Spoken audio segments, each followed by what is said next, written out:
Today I choose to follow you. Good morning. It's Wednesday, the 13th of July. Trust that you got a decent cup of coffee to get the day started with. No better way to do that. Awesome coffee. And then turn to Romans 14, verse 13. Romeine 14, eindelijk van vers 12 en dan 13.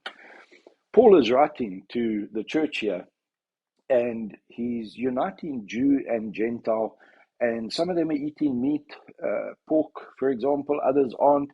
Some are eating meats that are bought from our temples, and because it's cheaper at the back of those butchers than the normal guys.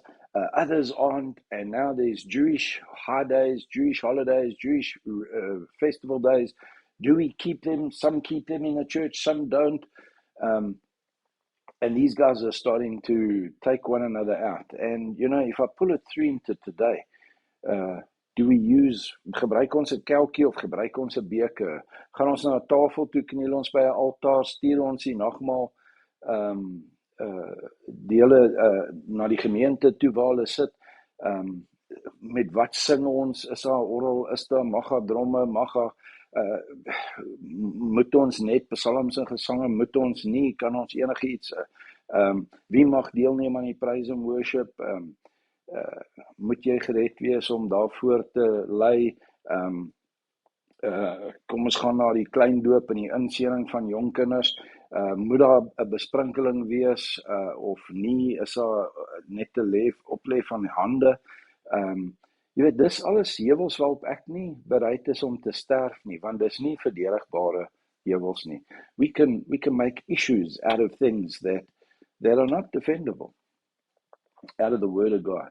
And just like this food we eat and what days and what holidays and how we celebrate those holidays, let's not get into that. We push one another and we pull one another and we prod one another.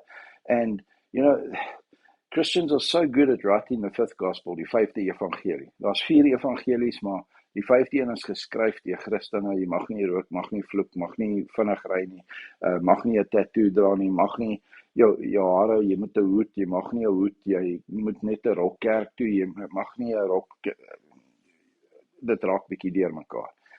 Van die 5de evangelie word geskryf uit dit wat vir my nie meer 'n probleem is. Nou moet dit jou probleem ook word. But anyway, verse 12. Let's start at verse 12. I know I said 13. Let's start at verse 12. So then, each one of us will give an account of himself to God. Paul's saying, each one of us is going to give an account one day. All of mankind, every knee will bow, every tongue will confess that Jesus Christ is Lord. Believers will be judged for their good works, and they will receive crowns, various crowns of righteousness, rewards for their good works. Unbelievers will be judged by Jesus for their lack of faith in him, and there's a punishment that comes their way as a result of that. But he goes on to say, because we're going to give account to God, and God is working a plan in our lives. He's busy shaping and forming us. He's the one who's busy getting us to deal with issues, and I'm dealing with an issue that you may not be dealing with at this stage. You're going to deal with this issue in 2 years' time, according to the Lord's plan. I must be careful that I don't make the Lord's issue in my life, that the pattern and the work that the Lord's doing in my life mustn't become the pattern for the Lord's work in your life.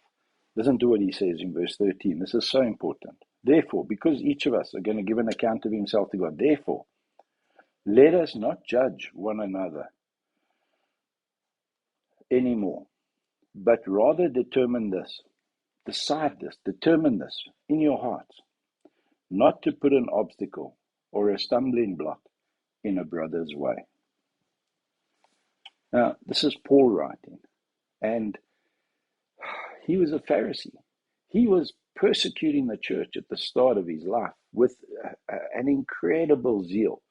Now, for someone who pursued other people, who stepped out of the religious line of the day, to write and say, therefore, let us not judge one another anymore, but rather determine this, not to put an obstacle or a stumbling block in a brother's way. What an awesome growth. What an amazing journey spiritually he must have been on.